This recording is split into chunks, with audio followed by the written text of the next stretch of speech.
10 நாட்கள்ல மட்டும் இந்த தமிழ்நாட்டில் நடந்த சில மோசமான விஷயத்த சொல்றேன். ஆனா சொன்னபோது நீங்க எல்லாம் பயப்படக்கூடாது. சொல்லி முடிச்சதுக்கு அப்புறம் அப்படியே அமைதியா நம்ம உண்மையிலேயே வாழ்றது தமிழ்நாடா இல்ல சுடுகாடான்னு உங்களுக்கு ஒரு எண்ணம் வந்துடும். அந்த எண்ணம் கண்டிப்பா வரும். சிந்திச்சு பாருங்க. 2 வயசு பெண் குழந்தை, 2 வயசு குழந்தை இந்த தமிழ்நாட்டில். அந்த குழந்தைக்கு என்ன விவரம் தெரியும்? அந்த 2 வயசு குழந்தைக்கு ஒரு காமுகன் பாலியல் வன்கொடுமை கொடுத்திருக்கிறான். அதுவும் திமுக காரன். 2 வயசு குழந்தை இந்த 10 நாள்ல நடந்திருக்கு. விமானம் பறக்குது இல்லையா, விமானத்தில் இருக்கக்கூடிய ஒரு பணிப்பெண், அங்க வேலை செய்யக்கூடிய பெண், அந்த பெண்ணுக்கு ஒருத்த விமானத்தில் பாலியல் தொல்லை கொடுத்திருக்கான் திமுகவுடைய கவுன்சிலர். நாமக்கல்ல 7 வயசு குழந்தை, 7 வயசு குழந்தை, 7 வயசு குழந்தைக்கு தைரியமா ஒருத்தன் பாலியல் வன்கொடுமை செய்யறானா அது இந்த தமிழ்நாட்டில் மட்டும் தான் நடந்துகிட்டு இருக்குது. அவ்வளவு தைரியமா பண்றான். கிருஷ்ணகிரியில ஒரு 70 வயசு தாத்தா இருக்கார். அந்த தாத்தாவை அடிச்சு கொன்னுபிட்டு அவங்களுடைய மனைவி 60 வயசு பாட்டிக்கு இந்த தமிழ்நாட்டில் ஒரு பாலியல் வன்கொடுமை நடக்குதுன்னா இது மு.க. ஸ்டாலின் அவர்கள் கொடுக்கிற பாதுகாப்பான ஆட்சியா தமிழ்நாட்டில்? சிந்திச்சு பாருங்க. 2 வயசு குழந்தை, 5 வயசு குழந்தை, 7 வயசு குழந்தை, 60 வயசு பாட்டி, யாருக்குமே பாதுகாப்பு இல்லாத ஒரு ஆட்சியை தமிழ்நாட்டில் இந்த மு.க. ஸ்டாலின் நடத்திக்கிட்டு எல்லாருக்கும் ஒரு அப்பாவா, எல்லாருக்கும் அப்பாவா. இப்படிப்பட்ட அப்பா அவங்க யாருக்காவது வேணுமா? சத்தமா சொல்லுங்க, கேட்கட்டும். இப்படிப்பட்டவர் ஒரு அப்பா. சமீபத்தில் தூத்துக்குடி மாவட்டம், இன்னைக்கு வரைக்கும் நெஞ்சில் அந்த வலி போகல. தூத்துக்குடி மாவட்டம் விளாதிகுளம்ன்ற கிராமத்தில் 17 வயசு பொண்ணுங்க, ஸ்கூல் படிக்கிற பொண்ணு, 12ஆம் வகுப்பு படிக்கக்கூடிய பொண்ணு. அந்த பொண்ணு என்ன வாழ்க்கையில பெருசாக சிந்திச்சிருக்கோம்? 12ஆம் வகுப்புல அதிக மார்க் எடுக்கணும், ஒரு டாக்டர் ஆகணும், ஒரு இன்ஜினியர் ஆகணும், ஒரு கலெக்டர் ஆகணும், எவ்வளவு ஆசையில் இருந்திருக்கும். அந்த பெண்ணுக்கு எவ்வளவு எதிர்பார்ப்புகள் இருந்திருக்கும் வாழ்க்கையின் மேல. அந்த 12வது படிக்கக்கூடிய அந்த பெண் குழந்தை 17 வயசு, கழிப்பிட வசதி இல்லை. அதனால பக்கத்தில் இருக்க வயக்காட்டுக்கு உடல் உபாதையை கழிக்கிறதுக்காக மாலை நேரத்தில் போயிருக்கு. போன பொன் குழந்தைய காணும். இரவு முழுக்க பெற்றோர்கள் தேடி இருக்கிறாங்க, அலைஞ்சிருக்கிறாங்க, பொன் குழந்தைய கண்டுபிடிக்க முடியல. போலீஸ் ஸ்டேஷனுக்கு போறாங்க. ஒரு ஸ்டேஷனுக்கு போனா இது எங்களுடைய லிமிட்டுக்குள்ள வராது, அதனால நீங்க அந்த ஸ்டேஷனுக்கு போங்க. இன்னொரு ஸ்டேஷனுக்கு போனா இது 17 வயசு பெண் குழந்தையோட விஷயம், அதனால இதை நாங்க கேஸை கையில் எடுத்து பார்க்க முடியாது, நீங்க வேற ஸ்டேஷனுக்கு போங்க. அங்க போனா அங்க ஒரு காவல் அதிகாரி, ஏமா சும்மா நீ என்னமா கம்ப்ளைண்ட் எடுத்துக்கிட்டு வந்து நிக்கிற, உன் பொண்ணு யாரை லவ் பண்ணிட்டு யாரு கூட போச்சு, அங்க போய் கேளுமானு அந்த பெற்றவங்களோட வழி புரியாம தமிழ்நாட்டில் இந்த அதிகாரிகள் அங்க நடந்திருக்கிறாங்க. தூத்துக்குடியில நம்ம எல்லா அதிகாரியும் குற்றம் சொல்லல, ஆனா தூத்துக்குடியில இது நிகழ்ந்திருக்குது. அதற்கு பிறகு அடுத்த நாள் அந்த பொண்ணு கண்டுபிடிக்கப்படுது. எப்படி கண்டுபிடிக்கப்படுது? சிந்திச்சு பாருங்க, எப்படி கண்டுபிடிக்கப்படுது? பாலியல் வன்கொடுமை செய்யப்பட்டு அந்த பொண்ணை கண்டந்தொண்டமா வெட்டி பாட்டா போட்டுட்டு போயிருக்காங்க இந்த தமிழ்நாட்டில், இந்த தூத்துக்குடி மாவட்டத்தில், இந்த விளாதிகுளத்தில். பெத்த மனசு அந்த அம்மா வயிற்றிலையும் வாயிலையும் அடிச்சுக்கிட்டு அழுவுதுங்க. இவ்வளவு பெண்கள் இருக்கீங்களே, ஒரு நிமிஷம் அந்த தாயோட மனநிலையை சிந்திச்சு பாருங்க. எவ்வளவு பதபதத்து போயிருக்கும், எவ்வளவு வலி இருக்கும் அந்த தாய்க்கு. அந்த தாய் அவ்வளவு கஷ்டத்துல இருக்கும் போது தமிழ்நாட்டுக்கே நான் தான் தாயுமானவன், தமிழ்நாட்டையே நான் தான் கட்டி காப்பாற்றுறேன்னு சொல்லக்கூடிய இந்த விளம்பரமான முதலமைச்சர் மு.க. ஸ்டாலின் ஏன் அந்த வீட்டுக்கு போய் பொண்ணை பார்க்கல? ஏன் அந்த பெற்றோரை போய் பார்க்கல? அதை விட உங்களுக்கு வேற என்ன வேலை இருக்கு? என்ன நீங்க 24 மணி நேரம் ஃபைலை பார்த்து அப்படியே அடுத்து தள்ளிட்டீங்களா தமிழ்நாட்டில்? என்ன அடுத்து தள்ளிட்டீங்களா தமிழ்நாட்டில் கேட்கிறேன். கோட்டையில வந்து என்ன பண்ணிட்டு இருக்கீங்க? நீங்க போற வர அத்தனை பேரை கூட்டணியில் சேர்க்கிற வேலையை பார்த்துட்டு இருக்கீங்க. எவனாவது ஸ்விக்கி டெலிவரிக்கு வந்தா கூட வாப்பா சீட்டு தர கூட்டணியில் சேர்த்துக்கூடிய வேலையை பார்த்துட்டு இருக்கீங்க. ஏன் போய் பார்க்கறதுக்கு என்ன? முதலமைச்சர் தானே, அதோட வேற என்ன வேலை இருக்கு உங்களுக்கு? ஏன் அவங்களும் இந்த நாட்டுடைய மக்கள் இல்லையா? அந்த செத்து போன 12ஆம் வகுப்பு படிக்கக்கூடிய மாணவிக்கு நீங்க அப்பா இல்லையா? மு.க. ஸ்டாலின் சார், நீங்க அப்பா இல்லையா? அப்புறம் என்ன அப்பா அப்பா வீடியோ போட்டுக்கிட்டு இருக்கிறீங்க? யாரை ஏமாத்த வேஷம் போட்டுக்கிட்டு இருக்கீங்க? சிந்திச்சு பாருங்க எந்த நிலைமையில நம்ம நாட்டில் இருக்கிறோம். சொன்ன மாதிரி எல்லாம் பாருங்க அப்படியே மயான அமைதி ஆயிடுச்சு. இப்ப ஆத்தாலாம் பயம் வந்துருச்சு. உண்மையிலேயே தமிழ்நாட்டில் இருக்கமா இல்ல சுடுகாட்டில் இருக்கமாடா, இப்படி எல்லாம் நடந்துகிட்டு இருக்குதா அப்படின்னு பல பேர் ஆச்சரியமா வேற பார்த்துட்டு இருக்காங்க. ஆனா நம்ம ஐயா முதலமைச்சர் என்ன பண்ணிட்டு இருக்கிறாரு? நம்ம ஃபெலிக்ஸ் அண்ணா சொன்ன மாதிரிதான் ராம்ப் வாக் போயின்னு இருக்கிறாரு.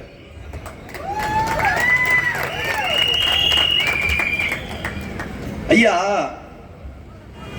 உங்களுக்கு ஆசை இருக்கலாம், யாராவது உங்களை பார்த்து ஐயா நீங்க சும்மா எம்ஜிஆர் மாதிரி தக தக தக தகன்னு மின்றீங்க அப்படின்னு சொல்லலாம். நம்ம யாருன்னு நமக்கு தெரிய தேவையில்லையா? அவருக்கு ஒண்ணும் இல்லைங்க, காலையில எந்திரிச்சு வெளியில வந்தா என் தளபதி முகமா தெரியுது,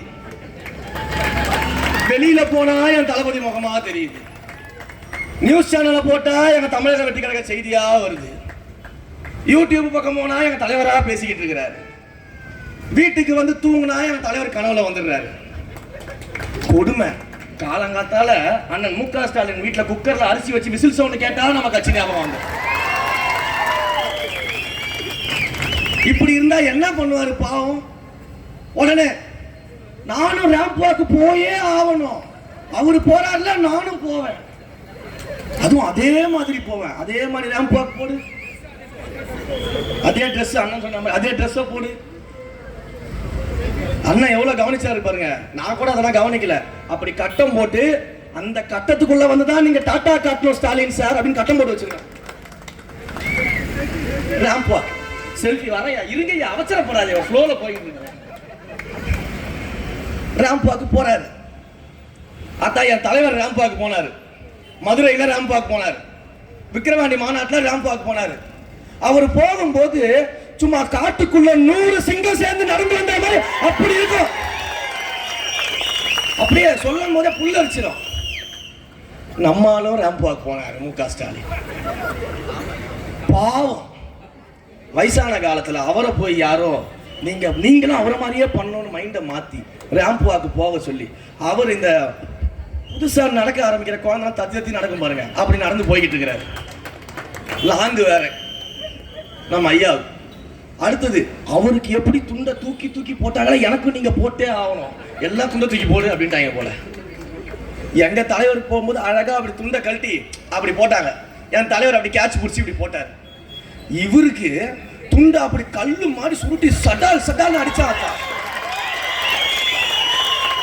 அடிச்சா. திமுக காரனுங்க என்ன கோவம் தெரியல அவர் மேல. நம்ம ஆட்கள்லாம் கிடையாது, உடனே நம்ம ஆட்கள் போறாங்க. அது முதல்ல. இப்போ ஒரு ரேம்ப் வாக் பண்ணாரு சமீபத்தில், அதுல பாக்குறேன் அண்ணன் சொன்ன மாதிரி கொஞ்சம் உஷாராயிட்டாரு, அப்படி லெஃப்ட்ல வாங்கி ரைட்ல தூக்கி போட்டுறது. கொடுமை. ஆத்தா நம்மளாம் இவ்வளவு வயசான பாட்டிகள்லாம் இங்க இருக்கிறீங்க, இவ்வளவு ஆத்தா இருக்கிறீங்க, ரோட்ல போகும்போது கல்லு தடுக்கி விழுந்தா பரவாயில்ல, ரேம்ப் வாக்ல கட்சி துண்டு தடுக்கியா கீழே உள்ள போவீங்க? கட்சி துண்டு கிடக்குது, ஆள் கால்லாம் சிக்கிக்குது, பாவம் சேத்துல சிக்கின மாதிரி நடக்கிறாரு, கட்சி துண்டை மெதிக்கிறாரு. கேட்டா இவங்க கொள்கை பிடிப்புள்ள கூட்டமா, கருப்பு சிவப்பு கொடி தமிழ்நாட்டு ஆளுதான். எங்க ஆளுது? உங்க ஸ்டாலின் காலு கீழே தான் அது வாழ்ந்துகிட்டு இருக்குதியா, பேசிட்டு போறாங்க. அப்ப நாட்டுல இவ்வளவு பிரச்சனை இருக்குது, பெண்களுக்கு எதிராக இவ்வளவு பிரச்சனை நம்ம சொல்லிக்கிட்டு இருக்கிறோம். இது தேவையா? இது தேவையா? மகன் இந்த செந்தில் ஐயா காமெடி ஒன்று வரல, மகனே நீ யாருன்னு எனக்கு தெரியும், நான் யாருன்னு உனக்கு தெரியும், நாம வாங்குறதுக்கு இதெல்லாம் தேவைதானா? நாம செய்யற ஆட்சிக்கு இந்த விளம்பரம் தேவைதானா அப்படின்னு விளம்பரத்தை மட்டுமே நம்பி இருக்கக்கூடிய ஒரு விளம்பரமாளர் முதலமைச்சராக இன்றைக்கு தமிழ்நாட்டில் மு.க. ஸ்டாலின் இருக்கிறார். ஒரு பக்கம் இப்படி. இன்னைக்கு வரும்போது ஒரு வீடியோ பார்த்தேன், அண்ணன் கூட பார்த்துருப்பாருன்னு நினைக்கிறேன். இந்த டாக் வித் தேவான்னு 2 குழந்தைங்க, சின்ன சின்ன குழந்தைங்கலாம், அவங்க 2 குழந்தைங்க ஜீவா தேவான்னு. அந்த குழந்தைங்க தினமும் அப்படி செல்ஃபிலாம் வீடியோ எடுத்து இன்ஸ்டால ரீல்ஸ் எல்லாம் போட்டு பயங்கர ஃபேமஸ். திடீர்னு பார்க்குறேன் நம்ம அப்பா தமிழ்நாட்டில் வேற எந்த வேலையுமே இல்லை அவருக்கு, தமிழ்நாட்டு மக்கள் பிரச்சனையை பற்றிலாம் எதுவுமே தெரியாது போல, ஏதோ தமிழ்நாட்டு மக்கள் எல்லாம் அப்படி பொற்கால ஆட்சியில் வாழ்ற மாதிரியும் பாலாரும் தேனாரும் ஓடிக்கிட்டு இருக்கிற மாதிரியும் இவர் சட்டமன்றத்துக்குள்ள 2 குழந்தையும் கூப்பிட்டு வச்சுட்டு, உங்களோட இன்ஸ்டாகிராம் வீடியோலாம் பார்த்தேன், சூப்பரா இருக்கு, அருமையா பண்றீங்க, உங்களை பார்த்தே ஆகணும் நான் வர சொன்னேன் அப்படின்னு. சரி எதுக்குடா இவர் இங்க வராருன்னு அப்படின்னு நானும் பாது. ஏன்னா ஐயா ஒரு காரணம் இல்லாம எதையும் செய்ய மாட்டாப்புல. அந்த 2 குழந்தைங்க கூட்டு வச்சுட்டு பேசிக்கிட்டு இருக்கிறார். பேசிக்கிட்டே இருக்கும்போது டக்குன்னு, உனக்கு திருக்குறள் தெரியுமா, எங்க 2 திருக்குறள் சொல்லு. அந்த 2 குழந்தையும் அழகா திருக்குறள் சொல்லி முடிச்சிச்சு. அழகா சொல்லி முடிச்சிச்சு. அவ்வளவு அருமையான பசங்க, நம்ம அதில் எந்த மாற்று கருத்தும் கிடையாது. அழகா திருக்குறள் சொல்லிடுச்சு. ஆனா திருக்குறளை சொல்ல சொல்லி கேட்டீங்களே ஐயா, அதே குழந்தை தப்பு இல்லாம ஒரு திருக்குறளை சொல்ல சொன்னா அவங்களால சொல்ல முடியுமா? உடனே எல்லாரும், எப்பா நீ சும்மா அவரை திட்டணுன்றதுக்காக இப்படியே பேசிக்கிட்டு இருக்காதப்பா, ஒரு முதலமைச்சருக்கு திருக்குறள் தெரியாதா அப்படின்னு நீங்க எல்லாம் நினைக்கலாம். நான் சொன்னா நீங்க நம்புறீங்களா? அதான் ஆதாரத்தோட வந்திருக்கிறேன். ஆதாரத்தோட வந்திருக்கிறேன். ஒரு முதலமைச்சர் திருக்குறள் சொல்றாரு. கொடுமை. இதுல வர திருவள்ளுவர் பக்கத்துல வர மாதிரி ஏஐல வீடியோலாம் வர போடுவார் அவரு வர இருங்க.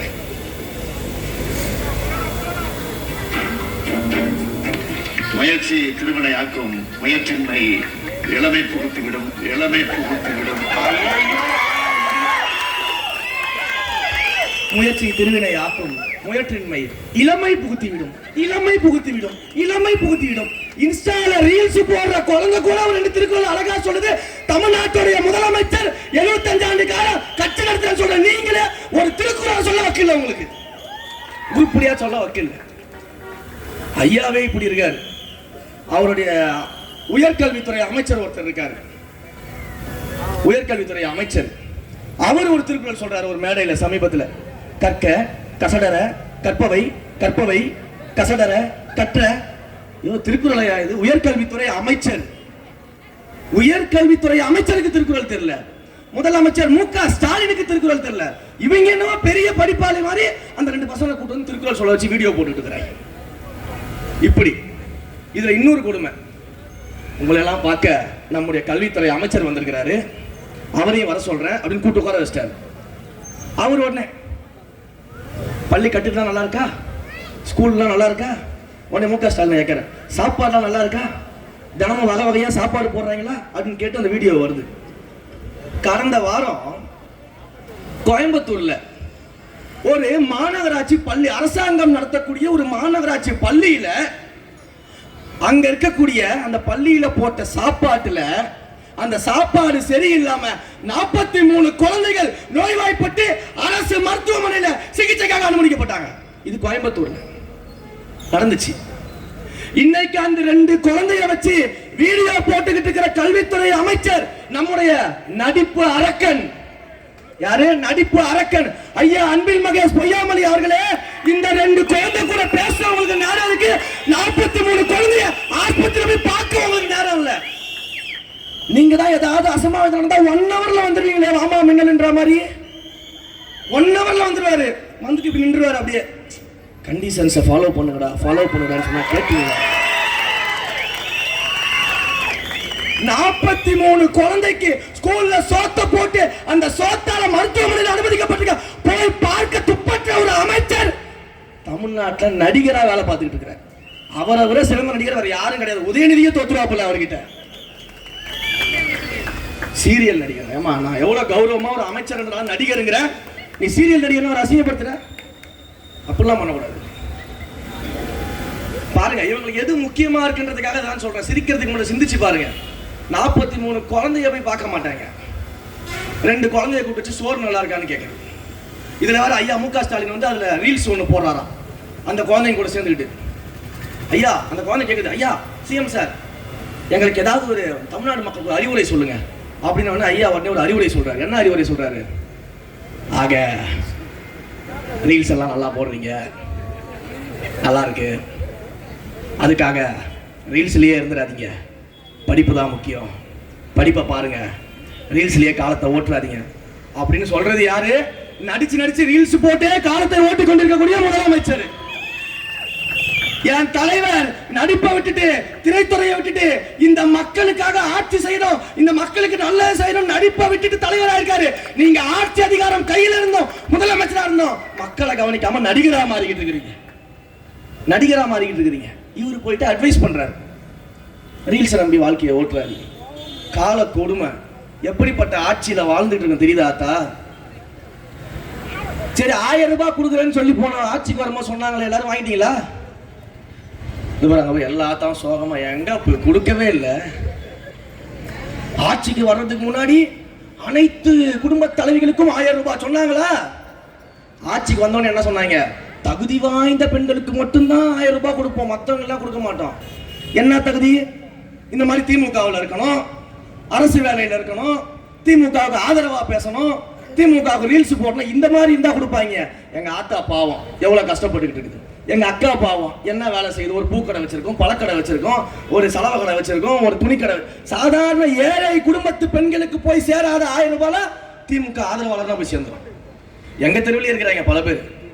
திமுக கட்சியில் இருக்கிறவங்களாம் 1000 ரூபாய் வந்திருக்கு. இதை கொடுமை.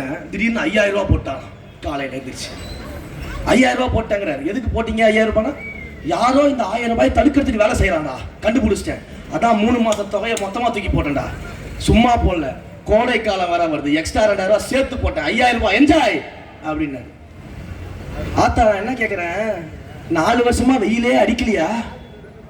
4 வருஷமா கோடை காலமே இல்லையா அவங்களுக்குலாம்? என்ன எல்லாம் காஷ்மீர்ல இருந்தீங்களா 4 வருஷமா? அப்ப 4 வருஷமா வராத வெயிலோ கோடை காலமோ இப்ப மட்டும் ஏன் வருது? ஏன்னா எலெக்ஷன் வருது. எலெக்ஷன் வருது. அப்ப 5000 ரூபாய் கொடுத்தா என் ஆத்தா ஓட்டு போட்டுருன்ற நம்பிக்கை. ஐயா நீ 5000 இல்ல 50000 இல்ல 5 லட்சம் கொடுத்தாலும் 5 ரூபாய் விசிலுக்கு தான் தாய்மார்கள் ஓட்டு. எவனாலையும் தடுக்க முடியாது. விசில் மட்டும்தான். இதுல அந்த 5000 ரூபாய் கொடுத்துட்டு திரும்ப ஒரு வீடியோ ஒன்று போட்டாரு பாருங்க. ஆக 5000 ரூபாய் கொடுத்துருக்கேன், மருந்து வாங்கிக்கங்க, காய்கறி வாங்குங்க, மளிகை சாமான் வாங்குங்க, இதோ இங்க போற அந்த கார் வாங்குங்க, அதை அந்த கடையை எழுதி வாங்குங்க, அதை வானத்துல பறக்கிற ஃபிளைட் எழுதி வாங்கிக்கங்க. ஐயா ட்ரெயின் சென்ட்ரல் கவர்மெண்ட், அது வாங்க முடியாது சாரி. 5000 ரூபாய் கொடுத்துட்டு எல்லாத்தையும் வாங்குங்க வாங்குங்க வாங்குங்கன்னு வீடியோ போட்டுக்கிறாரு. நான் என்ன சொல்றேன், அத்தா எவ்வளவோ நம்மளாம் வாழ்க்கையில இழந்திருக்கோம், எவ்வளவோ வாழ்க்கையை இழந்திருக்கோம். ஆனா இந்த திருப்பூர் சட்டமன்ற தொகுதிக்கு திமுக சார்பில் ஒரு வேட்பாளரை போட்டு உங்க வீட்டுக்கு ஓட்டு கேட்டு வருவாங்களே, தயவு செஞ்சு சொல்றேன், அந்த வேட்பாளருக்கு நீங்க எல்லாரும் சேர்ந்து ஒரு 5000 ரூபாய் கலெக்ட் பண்ணி கொடுத்து, ஐயா இந்த 5000 ரூபாய் வாங்கிட்டு நீ என்ன வேணா வாங்கிக்கோ, எங்க ஓட்டை மட்டும் கேட்காதுன்னு சொல்லி அனுப்புங்க.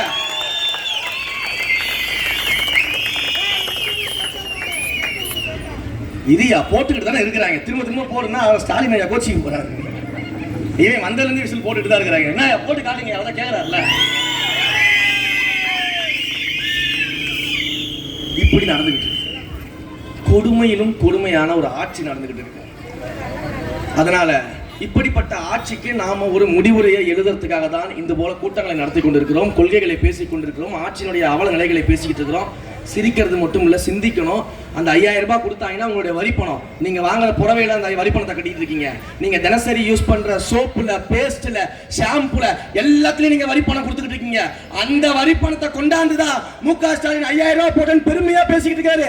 அது கோபாலபுரம் குடும்பத்து காசு இல்ல, மு.க. ஸ்டாலின் உழைச்சு சம்பாதிச்ச காசு இல்ல, உதயநிதி ஸ்டாலின் பணம் எடுத்து சம்பாதிச்ச காசு இல்ல, நம்ம எல்லாரும் கட்டுற வரி பணம், அதைத்தான் கொடுத்திருக்கிறாங்க. அதனால உங்க வரி பணத்தை நீங்க வாங்கிட்டு ஓட்ட மட்டும் என்ன பண்ணணும், விசில் சின்னத்துல உங்களுடைய ஓட்ட போடணும். இன்னும் தேர்தல் அப்ப எவ்வளவு கொடுப்பாங்கன்னு தெரியாது, ஏன்னா அப்படியே பயந்து நடுங்கி போயிருக்கிறாங்க.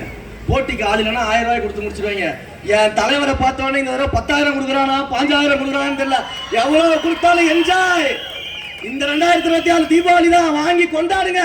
ஆனா வெற்றி பெற போவது தமிழக வெற்றி கழகம், ஒட்டுமொத்த மக்களுடைய ஓட்டு தமிழக வெற்றி கழகம். இந்த நிறைய சொல்லுவாங்க, விஜய நம்பி யாரும் வரமாட்டாங்க, கூட்டணிக்கு வரமாட்டாங்க, யாரும் வரமாட்டாங்க, அப்படி போயிடுவாரு இப்படி போயிடுவாரு, 1008 கதை பேசுவாங்க. எதையும் நம்பாதீங்க. ஒரு பக்கம் 23 கட்சிக்கு ஸ்டாலின் ஐயா கூட கூட்டணி வச்சிருக்காரு, 20 கட்சிக்கு மேல, அந்த பக்கம் 10 கட்சிக்கு மேல கூட்டணி. ஆனா இதெல்லாம் பார்த்து ஒரு காலமும் அஞ்சு விடாதீர்கள், ஒரு காலமும் அஞ்சு விடாதீர்கள். ஓட்டு கேட்கக்கூடிய உங்கள் வீட்டு வாசல்ல வந்து ஓட்டு கேட்கிறாங்க பாருங்க, அந்த கட்சிகளோட தான் அவங்க கூட்டணி வச்சிருக்காங்க. ஓட்டு போடக்கூடிய மக்கள் கூட தமிழக வெற்றி கழகம் கூட்டணி வச்சிருக்குது. அதனால வெற்றி நமக்கு தான், அதுல எந்த விதமான சந்தேகமும் வேண்டாம். நேரம் ஆயிடுச்சு, ஆத்தா வேற சீக்கிரமா இட்லி சுடணும் ஐயா முடியா அப்படிங்குது, அதனால முடிச்சிடுறேன், கவலைப்படாதீங்க. சிறப்பாக 2026 சட்டமன்ற தேர்தல் அப்படிங்கிறது சாதாரணமான தேர்தல் கிடையாது. சாதாரணமான தேர்தல் கிடையாது. அது கோபாலபுர குடும்ப ஆட்சிக்கு எதிராக தமிழக வெற்றி கழகம் எனும் மக்களாட்சிக்கான தேர்தல். பண்ணையார் ஆட்சிக்கு எதிரான பாமர மக்களுக்கான ஆட்சிக்கான தேர்தல். பெண்கள் விரோத ஆட்சியாளராக இருக்கக்கூடிய மு.க. ஸ்டாலினுக்கு எதிரான பெண்களின் பாதுகாவலாக இருக்கக்கூடிய தலைவர் தளபதி முதலமைச்சராகக்கூடிய தேர்தல். அந்த தேர்தலில் தமிழக வெற்றி கழகம் நிச்சயமாக வெல்லும். அதுல எந்த விதமான மாற்று கருத்தும் கிடையாது. இந்த சட்டமன்ற தொகுதியில் நம்முடைய தலைவர் தளபதி அவர்கள் யாரை வேட்பாளராக நிறுத்துகிறாரோ அவரை மாபெரும் வெற்றி பெற செய்து சட்டமன்றத்திற்கு அனுப்ப வேண்டியது உங்கள் அனைவரின் பொறுப்பு. உங்களுக்கு தேவையான அனைத்தையும் வீடு தேடி கொண்டு வந்து சேர்ப்பது எங்களுடைய பொறுப்பு என்பதை இந்த நேரத்தில் உறுதியோடு தெரிவிச்சுக்கிறேன். கடைசியா ஒரே விமர்சனம் எல்லா மேடைகளையும் சொல்றதுதான் இங்கேயும் சொல்லிடுறேன். சின்ன பசங்களை வச்சு எப்படா ஜெயிப்பீங்க, சின்ன பசங்களை வச்சு எப்படி அரசியல் பண்ணுவீங்க, சின்ன பசங்களால ஆட்சி அதிகாரத்துக்கு வர முடியுமான்னு கேக்குறாங்களே. யாரு கேட்டாலும் காது மேலேயே விசிலடிச்சு சொல்லு, இந்த சின்ன பசங்க 2026 தேர்தலில் உங்கள் ஆட்சிக்கு முடிவுரை எழுதி எங்கள் தலைவரின் நல்லாட்சிக்கு துவக்க உரை எழுதுவோம். எத்தனை அதட்டல்கள், உருட்டல்கள், மிரட்டல்கள் வந்தாலும் அஞ்ச மாட்டோம். தேர்தல் களத்தில் தகவல் முன்னேற்ற கழகத்தின் கதை முடிக்காமல் ஓயவே மாட்டோம். நன்றி, வணக்கம்.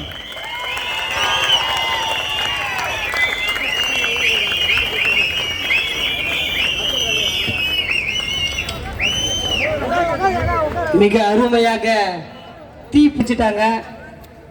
இப்ப இருக்கிற இந்த நிலையை மட்டும் ஒரு சில வார்த்தைகள்ல நான் முடிச்சிடுறேன். உங்க ஒவ்வொரு மேலையும், ஒவ்வொரு வீட்டு மேலேயும், ஒவ்வொரு ரேஷன் கார்டு மேலேயும் 4.5 லட்சம் ரூபாய் கடன் வாங்கி வச்சுக்கிறாங்க இந்த திமுக அரசு. இது வரைக்கும் இந்த 4.5 வருஷத்துக்கு முன்னாடி வரைக்கும் வெறும் 50 லட்சம் கோடி ரூபாய் கடனை வாங்கி வச்சிருக்காங்க. நீங்க அனைவரும் நீங்க சிந்திச்சு விசில் சின்னத்துக்கு ஓட்டு போட்டு என்னுடைய தளபதியை சென்ட் ஜார்ஜ் கோட்டைக்கு அனுப்புமாறு உங்களை அன்புடன் கேட்டுக்கொள்கிறேன். நன்றி, வணக்கம். உங்கள் அனைவருக்கும் என்னால் முடிந்த ஒரு சிறிய உதவி, நலத்திட்ட உதவியை வைத்துள்ளேன். அனைவரும் ஆங்காங்கே வாங்க, யாரும் எந்திரிக்காதீங்க. ஒரு 5 பேர் முன்னாடி இருக்கிறவங்க மட்டும் வாங்க. அவங்களுக்கு நம்மளுடைய சிறப்பு விருந்தினர்கள் நலத்திட்ட உதவிகள் செய்துவார். மீதி அனைவருக்கும் எங்களுடைய வாலண்டியர்கள் அங்கங்க நலத்திட்ட உதவிகளை செய்வார்கள். யாரும் எழுந்திருக்காதீங்க, கொஞ்சம் கோஆபரேட் பண்ணுங்க. முன்னாடி 5 பேர்